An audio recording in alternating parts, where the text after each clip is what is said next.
స్వలాభం కోసమే ఏపీని తాకట్టు పెట్టారు. మోదీకి వైసీపీ ఎంపీలు ఊడిగం చేస్తూ ఉన్నారు. భారతీయ జనతా పార్టీకి జగన్మోహన్ రెడ్డి తొత్తుగా మారిపోయారు అని చెప్పి షర్మిల తన విమర్శల తీవ్రతను పెంచుతూ ఉన్నారు సార్ జగన్మోహన్ రెడ్డి మీద. సో షర్మిల వ్యూహం ఏంటి? అంటే షర్మిల కాంగ్రెస్ పార్టీ అధ్యక్షురాలు, ఆ పార్టీని పెంచడం వ్యూహం ఉంటుంది, ఇంకా వేరే వ్యూహం ఏముంటుంది? అంటే చంద్రబాబు నాయుడు పవన్ కళ్యాణ్కు మించి విమర్శలు చేస్తున్నారు. విమర్శలు మించి ఏంటంటే తరాజులో పెట్టి బ్యాలెన్స్లో 4 కిలోల విమర్శలు చంద్రబాబు చేశాడు, 2.5 కిలోల విమర్శలు పవన్ చేశాడు, 3 కలిపితే టీడీపీ జనసేన 6.5 కిలోలు చేశారు, షర్మిల 7.5 కిలోలు చేశారు, లెక్కలేం కదా. సో అందువల్ల షర్మిల కొత్తగా మొదలు పెట్టారు కనుక మీడియాలో కవరేజ్ కొంత మనకు కొత్తగా కనిపించింది, ఇంట్రెస్టింగ్గా ఉంటుంది. ఎందుకంటే అన్ననే విమర్శిస్తుంది అనే యాంగిల్ కూడా మీరు అన్నట్లు అది కూడా ఒక ఇంపార్టెంట్ పాయింట్. ఎందుకంటే చంద్రబాబు పవన్ విమర్శించడం చాలా కాలం చూస్తున్నాం, కొత్త ఏముంది. సో ఇందులో కొత్తదనం కనబడుతుంది. అన్నా చెల్లెళ్ళ అంశం కూడా కాంగ్రెస్ పార్టీ కొత్తగా యాక్టివ్ కనబడుతుంది. ఎందుకంటే కాంగ్రెస్ పార్టీ నాయకులు అంతకుముందు మాట్లాడితే మీడియాలో ఎవరు పట్టించుకునేవారు కాదు. సో షర్మిల రాకతో అది కూడా కొంత మనకు కనబడుతుంది. అన్నిటికీ మించి షర్మిల చాలా పాయింటెడ్గా మాట్లాడుతున్నారు. సో నేను షర్మిల మాట్లాడిన దాంట్లో చాలా సూటిగా ఒక పొలిటికల్ నరేటివ్ బిల్డ్ చేసే క్రమంలో మాట్లాడుతున్నారు. చాలామందికి అది గమనించడం లేదు. ఏదో షర్మిల వైఎస్ఆర్ తెలంగాణ పార్టీ పెట్టి ఫెయిల్ అయింది కనుక కొట్టివేస్తున్నారు. ప్రజలు అంగీకరిస్తారా లేరా, ఆమెను ఆదరిస్తారా లేరా ఇప్పుడే చెప్పలేము. అంత సులభం కూడా కాదు 2024 ఎన్నికలకైతే. కానీ ఆమె పొలిటికల్గా ఆమె మాట్లాడుతున్న మాత్రం చాలా పాయింటెడ్గా, చాలా సూటిగా, పొలిటికల్గా చాలా రిలవెంట్గా మాట్లాడుతున్నారు. అందుకే కూడా మీడియాలో కవరేజ్ వస్తుంది.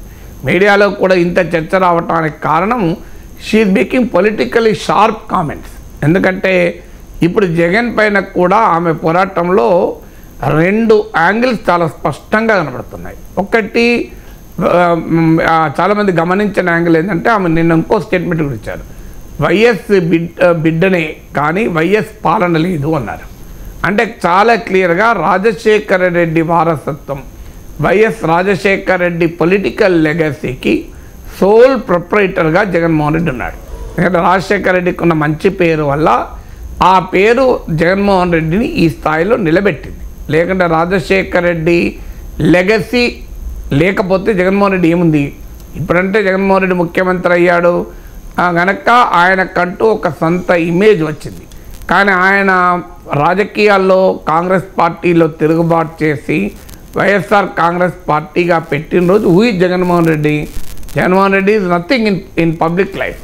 అలాంటి వ్యక్తికి ఈ స్థాయిలో రాజకీయ గుర్తింపునిచ్చింది రాజశేఖర రెడ్డి లెగసీ. సో ఆ రాజశేఖర రెడ్డి లెగసీని క్వశ్చన్ చేస్తోంది. అంటే జగన్స్ క్లెయిమ్ టు రాజశేఖర రెడ్డి లెగసీని షర్మిల క్వశ్చన్ చేస్తోంది. ఆ క్వశ్చన్ చంద్రబాబు నాయుడు చేయలేడు, పవన్ కళ్యాణ్ చేయలేడు. ఎందుకంటే వాళ్ళు వైఎస్ పాలన లేదు అంటే వైఎస్ పాలన చాలా బాగుంది అని చెప్పడమే కదా. వైఎస్ పాలన బాగుందని చంద్రబాబు నాయుడు చెప్పలేడు కదా. అందువల్ల ఈ విమర్శ కాంగ్రెస్ పార్టీ మాత్రమే చేయగలుగుతుంది, షర్మిల మాత్రమే చేయగలుగుతుంది.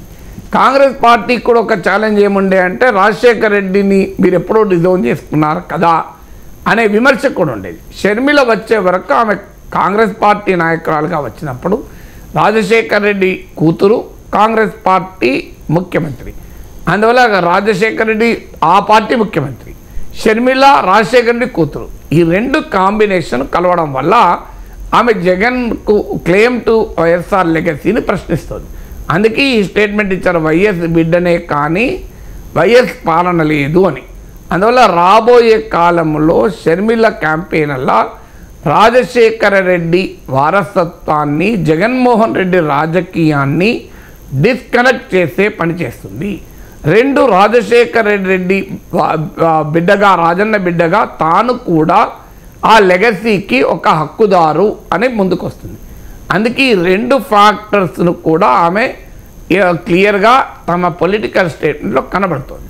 ఇక మరో ముఖ్యమైన అంశం, అసలు షర్మిల కాంగ్రెస్ పార్టీ ఆంధ్రప్రదేశ్లో ఏమి చెప్పి రాజకీయం చేస్తుంది. ఎందుకంటే రాష్ట్రాన్ని విభజించిన తీరు వల్ల ఆ పార్టీ పట్ల తీవ్ర వ్యతిరేకత ఉంది.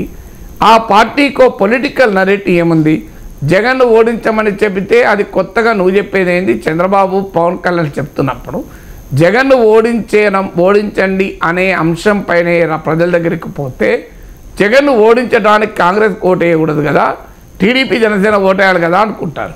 ఎందుకంటే జగన్ ఓడించాలంటే కాంగ్రెస్ ఓటేస్తే అపోజిషన్ ఓట్ డివైడ్ అయిపోయి జగన్ ఓడించలేరు.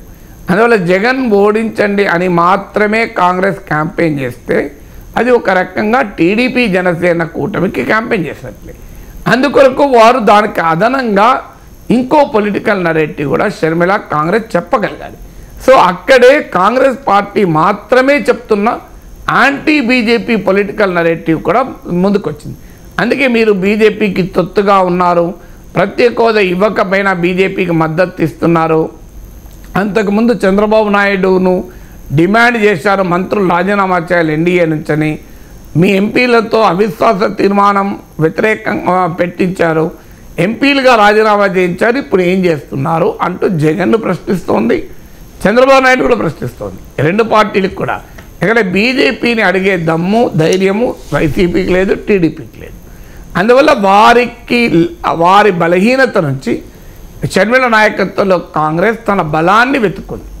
సో అందువల్ల యాంటీ బీజేపీ పొలిటికల్ క్యాంపెయిన్కు షర్మిల ఒక్కరే చేస్తారు. మీరు చూడండి, రాబోయే ఎన్నికల్లో ఇవి లోక్సభ ఎన్నికలు, ఎందుకంటే మోడీతో ఫైటు, మరి మోడీతో ఫైటు బీజేపీతో ఫైట్ ఉండగా బీజేపీ గురించి ఒక్క మాట అనకుండా వైసీపీ టీడీపీ రాజకీయం చేస్తే జనం ఎలా యాక్సెప్ట్ చేస్తారు? ఎందుకంటే అసెంబ్లీ ఎన్నికలతో పాటు లోక్సభ ఎన్నికలు ఉన్నాయి. లోక్సభ ఎన్నికలు నిర్ణయించేది బీజేపీ మళ్ళీ అధికారంలోకి రావాలా వద్దా, ఆంధ్రప్రదేశ్లో లేకపోవచ్చు. ఆ క్వశ్చన్ను అటు జగన్ అడ్రస్ చేయడం లేదు, చంద్రబాబు అడ్రస్ చేయడం లేదు. సో వారి బలహీనతల్ని కాస్త షర్మిల ఉపయోగించుకోవడానికి అవకాశం ఉంది. అందువల్ల ఆ ప్రయత్నం కూడా చాలా బలంగా చేస్తుంది. అంటే యాంటీ బీజేపీ పొలిటికల్ స్పేస్లో వైసీపీ టీడీపీ జనసేన లేదు కనుక యాంటీ బీజేపీ పొలిటికల్ స్పేస్ను ఆంధ్రప్రదేశ్లో ఎక్స్పాండ్ చేసుకుంటోంది షర్మిల.